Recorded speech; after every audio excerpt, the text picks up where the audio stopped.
এক অন্তহীন কান্নার প্রশ্রবণ। শুরু কথা। ভূমধ্যসাগর ও জর্ডান নদীর মধ্যবর্তী ভূখণ্ড ফিলিস্তিন বা প্যালেস্টাইন মুসলিম, খ্রিস্টান ও ইহুদি তথা সকল ধর্মাবলম্বীর নিকট একটি পবিত্র ভূমি। সুদীর্ঘ ইতিহাস বিজড়িত ফিলিস্তিন মধ্যপ্রাচ্য তথা বিশ্ব মানচিত্রে একটি গুরুত্বপূর্ণ রাজনৈতিক অঞ্চল। অথচ জর্ডান, লেবানন ও সিরিয়া বেষ্টিত ভূখণ্ডের প্রতিটি বালুকনার সাথে মিশে আছে ছোপ ছোপ রক্ত।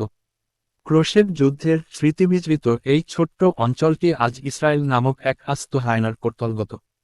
গত ৬০ বছর থেকে ফিলিস্তিনিদের রক্ত নিয়ে হোলি খেলছে আমেরিকার অনৈতিক সমর্থনপুষ্ট ইসরায়েল। অন্যদিকে সারা বিশ্বের মোড়রা কেউ বা অন্যায়ের সহযোগিতা করছে, কেউ বা কাপুরুষের ন্যায় চোখ বুজে সহ্য করছে এই হোলি খেলা। এ বছরের ৩১শে মে সারা বিশ্বকে বৃদ্ধাঙ্গুলি দেখিয়ে এই ইহুদি রাষ্ট্রটি তার আসল চেহারা আরেকবার উন্মোচন করল। গাজার ক্ষুধার্ত তৃষ্ণার্ত, ভুখানাঙ্গা মানুষের মুখে এক মুঠো আহার তুলে দেওয়ার জন্য রওনা হয় তুর্কি ত্রাণবাহী জাহাজ ফ্রিডম ফ্লোটিলা মাভি মারমারা। গাজার উপকণ্ঠে পৌঁছার পূর্বেই ইসরায়েলি সন্ত্রাসীরা এই জাহাজে বর্বর হামলা চালিয়ে ৯ জন তুর্কি মানবাধিকার কর্মীকে হত্যা করে। এই গণহত্যা সারা বিশ্বের মানুষকে আরও একবার ইসরায়েল সম্পর্কে ভাবাতে শুরু করে। ইহুদি জাতির পরিচয়। ইসরায়েল রাষ্ট্র প্রসঙ্গে আলোচনার শুরুতেই ইহুদিদের সম্পর্কে বলা প্রয়োজন, কেননা ইহুদির রাষ্ট্র হিসাবে ইসরায়েলের জন্ম। ইহুদিদের প্রধান নবী হলেন মুসা, যার কিতাব হল তাওরাত। ইহুদিরা আল্লাহকে বিশ্বাস করে, যার নাম তাদের কাছে যেহোভা। এখান থেকেই ইহুদি নামের উৎপত্তি। কারো মতে ইহুদিদের অপর নাম বনি ইসরায়েল। ইসরায়েল মূলত ইয়াকুব এর অপর নাম। তার মোট ১২ জন সন্তান ছিল। ১২ ভাইয়ের বড় ইয়াহুদার নামানুসারে বনি ইসরায়েলকে ইহুদি বলা হয়। বনু ইসরায়েলরা পথভ্রষ্ট হয়ে গেলে আল্লাহ তাদের হেদায়াতের জন্য মুসা কে তাওরাত সহ প্রেরণ করেন। বনি ইসরায়েলের উপর আল্লাহর ছিল অগণিত নিয়ামত, অফুরন্ত অনুগ্রহ। পবিত্র কুরআনে প্রায় ৪৩টি স্থানে বনি ইসরায়েলের আলোচনা রয়েছে। তন্মধ্যে প্রায় ১৬টি স্থানে বনু ইসরায়েলের উপর আল্লাহ প্রদত্ত আন্তরাজির কথা উল্লেখ করা হয়েছে। যেমন আল্লাহ বলেন, আর যখন আমি সমুদ্রকে পৃথক করে দিলাম অতঃপর তাদেরকে রক্ষা করলাম এবং ফেরাউনকে ডুবিয়ে দিলাম। বাকারা ৫০। তাদেরকে প্রদত্ত আরো আমতসমূহ যেমন রাজাধিপতির মর্যাদা প্রদান, মায়দা ৭, ঋণ প্রদান, যাচিয়া ১৬, তীহপ্রান্তরে ছায়া ও খাবারের ব্যবস্থা, বাকারা ৫৭, পানির ব্যবস্থা, বাকারা ৬০। এছাড়াও আল্লাহ তাদের উপর আরও অনেক অনুগ্রহ করেছেন। যেমন গোবৎসের পূজা করার পরও আল্লাহ তাদের ক্ষমা করে দেন, বাকারা ৫১-৫২। বজ্রপাতে মৃত্যু ঘটানোর পর তাদেরকে আবার পুনর্জীবন দান করেন, বাকারা ৫৫। এর রকম আরও অভাবনীয় আশাতীত প্রত্যক্ষ ও পরোক্ষ আমতরাজি দিয়ে আল্লাহ ইহুদিদের মান মর্যাদা, প্রভাব প্রতিপত্তি, শান শওকত বৃদ্ধি করেছেন। এরপরও কুটিল ইহুদিরা আল্লাহর শুকরিয়া আদায় না করে একের পর এক নাফরমানি করে চলেছিল।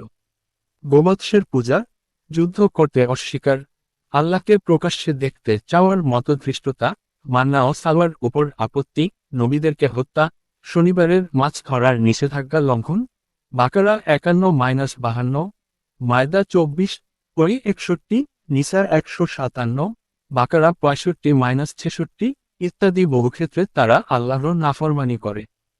ফলে আল্লাহ তাদের উপর নানাবিধ গজব নাজিল করেন, যেমন লাঞ্ছনা ও পরমুখাপেক্ষিতা, বাকারা ৬১, আলে ইমরান ১১২। এছাড়াও ক্ষণিক গবসমূহ ছিল, তীহপ্রান্তরে ৪০ দিন উদ্ভ্রান্তের মতো ঘুরে বেড়ানো, মায়দা ২৪। বজ্রপাতে ধ্বংস হওয়া, বাকারা ৫৫। গোবৎস পূজার জন্য পরস্পরকে হত্যার মাধ্যমে নিষ্ঠুর শাস্তি প্রাপ্ত হওয়া, বাকারা ৫৪। মাথার উপর তোর পাহাড়কে ঝুলিয়ে দেয়া, রাফ ১৭১। বৈধ অপুত পবিত্র বস্তু হারাম হয়ে যাওয়া, নিসা ১৬০-১৬১। নিকৃষ্ট বানর ও শূকরে পরিণত হওয়া, বাকারা ৬৫-৬৬ প্রভৃতি। মূলত ইহুদিরা হচ্ছে একটি প্রতারক, ধুরন্ধর, বিশ্বাসঘাতক নিষ্ঠুর জাতি। তাই লাঞ্ছনা ও অপমান এদের চিরসঙ্গী। এদের উপর আল্লাহর সবচেয়ে বড় গজব হচ্ছে মুসলমান বা অন্য কোন জাতির ন্যায় তারা কোন স্থানে একত্রিত জীবন যাপন করতে পারবে না। এজন্য ইতিহাসের পাতায় তাদেরকে সবসময় দুরাচারী, অপমানিত, বহিষ্কৃত অবস্থাতেই দেখা যায়। এই তো গত শতাব্দীতেই তারা মুসলিম খিলাফত আমলে আরব থেকে বহিষ্কৃত হয়ে বিশ্বের বিভিন্ন প্রান্তে আশ্রয় নেয়।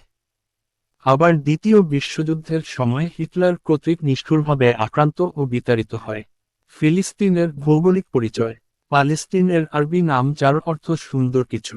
এর আরেকটি অর্থ আল্লাহর ভূমির রক্ষক। ইসলামী বিশ্বকোষ 15তম খণ্ড, প্রি 153। মূলত শব্দটি গ্রিক, যার অর্থ ফিলিস্তিয়াবাসীদের ভূখণ্ড, অর্থাৎ যারা আনুমানিক খ্রিস্টপূর্ব 1200 শতকের দিকে কেনান তথা জর্ডান নদীর বেলাভূমির দক্ষিণ তীরাঞ্চল দখল করেছিল। এরা ছিল প্রাচীন জুডা রাজ্যের পশ্চিমাঞ্চলে অবস্থিত ফিলিসিয়ার অধিবাসী। এশিয়ার পশ্চিম প্রান্তসীমা ও ভূমধ্যসাগরের পূর্ব সীমানা বরাবর ফিলিস্তিন রাষ্ট্রটি অবস্থিত। এর উত্তর, পশ্চিম ও দক্ষিণের ইসরায়েলের অস্তিত্ব থাকলেও মূলত উত্তরের লেবানন এবং সিরিয়া, দক্ষিণের সুয়েজ উপসাগর ও মিশরীয় সিনাই উপদ্বীপ, পশ্চিমে ভূমধ্যসাগর ও পূর্বে জর্ডান অবস্থিত। এর মোট আয়তন 6,335 বর্গ কিলোমিটার। 1948 সালে এই পরিমাণ ছিল 26,323 বর্গ কিলোমিটার। মোট জনসংখ্যা 40 লাখ। 1948 সালে ছিল 1 কোটি। তন্মধ্যে পশ্চিম তীরের ভাস্করের 25 লাখ, গাজায় 15 লাখ, ইসরায়েলের দ্বিতীয় শ্রেণীর নাগরিক 11 লাখ, জর্ডানে 28 লাখ, অন্যান্য আরব দেশে 17 লাখ এবং সারা পৃথিবীতে 1 লাখ। প্রায় 1 কোটি মানুষের একটি জাতিগোষ্ঠী এমনইভাবে আজ স্বদেশ থেকে বিতাড়িত, ভাগ্যবিড়ম্বিত।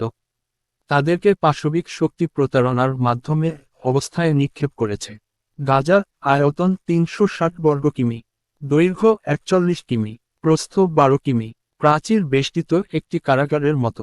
ইসরায়েলের দক্ষিণ পশ্চিম কোণায় ভূমধ্যসাগর ঘেঁষে এক চিলতে জায়গা গাজা। পশ্চিম তীর 2390 বর্গ মাইল। এখানকার অনেকেই উচ্চ মধ্যবিত্ত ও বিদেশে কর্মরত। ইসরায়েলের ইতিহাস। 636 খ্রিস্টাব্দে ইসলামের দ্বিতীয় খলীয় ওমর এর খিলাফতকালে ফিলিস্তিন সর্বপ্রথম ইসলামী খিলাফতের অধিকারভুক্ত হয়। অতঃপর দীর্ঘ 400 বছর পর 1096 সালে ক্রুসেডাররা মুসলমানদের হাত থেকে ফিলিস্তিন দখল করে নেয়। পুনরায় 1187 সালে গাজী সালাহউদ্দিন আইয়ুবের নেতৃত্বে মুসলমানরা জেরুজালেম পুনরুদ্ধার করে। 1517 সালে সুলতান প্রথম সেলিম ফিলিস্তিন রাষ্ট্রটি মামলুক সুলতান কাঞ্জুল ঘড়ির নিকট থেকে ওসমানীয় খিলাফতের অন্তর্ভুক্ত করে নেন। 1918 সালে দ্বিতীয় বিশ্বযুদ্ধের পর ফিলিস্তিন কার্যত ব্রিটিশ উপনিবেশে পরিণত হয়। ইতিমধ্যে তুর্কি খিলাফতের বিরুদ্ধে আরব ভূখণ্ডের আরব জাতীয়তাবাদী আন্দোলন ধীরে ধীরে শুরু হতে থাকে। বিংশ শতাব্দীর শুরুর দিকে মক্কার ইমাম বা শাসক ছিলেন শরীফ হুসাইন। তিনি এ আন্দোলনের গতিবৃদ্ধিতে বিস্তর ভূমিকা রাখেন। ঠিক এই সময়ের কিছু পূর্বেই ঊনবিংশ শতাব্দীর শেষের দিকে জিওনিজম নামে একটি আন্দোলন শুরু হয়। এই জায়নিজম আন্দোলনের উদ্ভব হয় ভিয়েনা শহরে। থিওডর হার্জল নামক একজন হাঙ্গেরীয় ইহুদি সাংবাদিক ভিয়েনার ইহুদিদের নিয়ে শুরু করেন জায়নিস্ট আন্দোলন। 1897 সালে তিনি সুইজারল্যান্ডের প্রথম আন্তর্জাতিক জায়নিস্ট কংগ্রেস আহ্বান করেন। অধ্যাপক কে আলী, মধ্যপ্রাচ্যের ইতিহাস, প্রি 338। এই আন্দোলনের উদ্দেশ্য ছিল ইহুদিদের জন্য একটি আলাদা আবাসভূমি তৈরি করা। এই উদ্দেশ্যকে সামান রেখে থিওডর দাবি করলেন, প্যালেস্টাইন ছিল ইহুদিদের আদি নিবাস। অতএব সব ইহুদিকে সেখানে ফিরে যেতে হবে, গড়তে হবে পৃথক আবাসভূমি। প্রথম বিশ্বযুদ্ধের সময় আরব জাতীয়তাবাদী আন্দোলনের অন্যতম নেতা শরীফ হুসাইন প্রতিশ্রুতি দেন যে তিনি তুরস্কের বিরুদ্ধে ব্রিটেনকে সহযোগিতা করবেন। আর ব্রিটিশ সরকার তাকে আরব সাম্রাজ্য গড়ে দেওয়ার প্রতিশ্রুতি দেন। অন্যদিকে প্রথম বিশ্বযুদ্ধের সময় বিলাতে এসিডের দারুণ অভাব দেখা দেয়। ওই সময় জায়নিস্ট আন্দোলনের বিখ্যাত নেতা ও রসায়নবিদ হাইম ওয়াইজম্যান, যিনি বিলেতের ম্যানচেস্টার বিশ্ববিদ্যালয়ে অধ্যাপনা করতেন, তিনি ব্রিটিশ সরকারকে বলেন তিনি এসিটন উৎপাদন করতে পারবেন। ব্রিটিশ সরকারকে তিনি এ বিষয়ে সাহায্য সহযোগিতা করতে রাজি, তবে শর্ত হচ্ছে যে যুদ্ধে জিতলে প্যালেস্টাইনে গড়তে দিতে হবে ইহুদিদের বিশেষ আবাসভূমি। এবনে গোলাম সামাদ, ইহুদিদের জাতীয় পরিচয়। নয়া দিগন্ত, 19 জানুয়ারি 2009, প্রি 6। ইহুদিদের দাবি অনুযায়ী 1917 সালে ব্রিটিশ সরকার নানা স্বার্থকে সামনে রেখে ইহুদিদের জাতীয় আবাসভূমি সম্পর্কে একটি পরিকল্পনা ঘোষণা করেন। এটাকে বেলফোর ঘোষণা, বেলফাউর ডিক্লারেশন বলা হয়। মধ্যপ্রাচ্যের ইতিহাস, প্রি 338। এখান থেকেই শুরু ফিলিস্তিন সমস্যার। যা হোক, প্রথম বিশ্বযুদ্ধে হারার পর ফিলিস্তিন আসে ব্রিটেন নিয়ন্ত্রণে। ফলে বহু ইহুদি ইউরোপ থেকে গিয়ে প্যালেস্টাইনে বসবাস করতে শুরু করে। তারা কিনতে শুরু করে জলাভূমি। ইহুদিরা এসব জলাভূমি সেচে বের করে আবাদি ভূমি। এরকম একটি জলাভূমি সেচে তারা তৈরি করে তেল আবিব শহর এবং প্রতিষ্ঠা করে একটি বিশ্ববিদ্যালয়। ক্রমে ক্রমে আরবগণ নিজ দেশে প্রবাসীতে পরিণত হতে থাকে। ব্রিটিশ সরকারের নীতির ফলে আরবদের অসন্তোষ বেড়ে চলল। এই অসন্তোষ আত্মপ্রকাশ পেল আরব ইহুদি দাঙ্গার মধ্য দিয়ে। 1921, 1929 ও 1936 খ্রিস্টাব্দে আরব ও ইহুদিদের মধ্যে যে দাঙ্গা হয়েছিল, তাতে অসংখ্য লোক হতাহত হয়। ব্রিটিশ সরকার সামরিক শক্তির সাহায্যে এসব দাঙ্গা বন্ধ করে। 1936 সালে পরিস্থিতির বেগতিক দেখে ব্রিটিশ সরকার একটি রয়্যাল কমিশন নিয়োগ করে। কিন্তু এই কমিশনের প্রস্তাব আরব ইহুদি উভয়েই প্রত্যাখ্যান করে।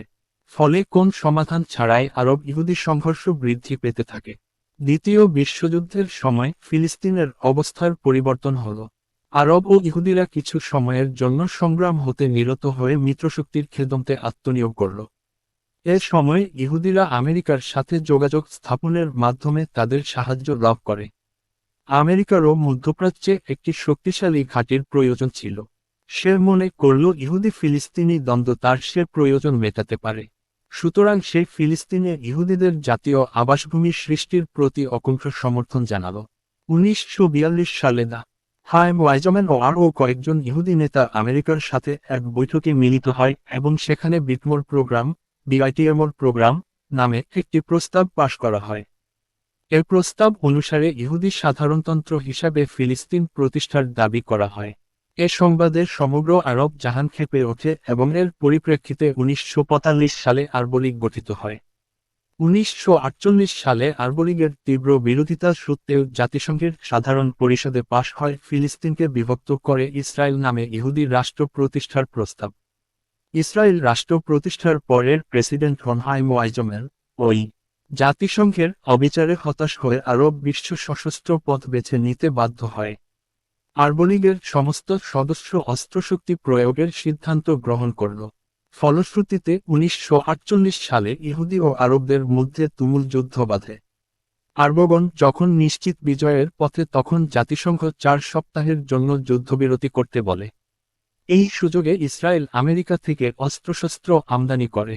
অন্যদিকে উদাস্তবেশে আমেরিকাও সৈন্য পাঠায়। ফলে ইহুদিরা প্রভূত শক্তি সঞ্চয় করতে সক্ষম হয়। অতঃপর পুনরায় যুদ্ধ শুরু হলে আরবরা আর পেরে ওঠেনি। ইহুদিরা ফিলিস্তিনের একটি অংশ অধিকার করে ইসরায়েল নামে রাষ্ট্র প্রতিষ্ঠা করে। এভাবে দীর্ঘ ষড়যন্ত্র সংগ্রামের পর ইহুদিরা একটি কৃত্রিম রাষ্ট্র গঠনে সক্ষম হয়। ওই 7 বছরের রক্তস্নাত পথ। ইসরায়েল নামক এই রাষ্ট্রটির অবৈধ জন্মলাভের পর থেকেই তার ভিতরে লুকানো পশুবৃত্তির বহিঃপ্রকাশ ক্রমেই ঘটতে থাকে।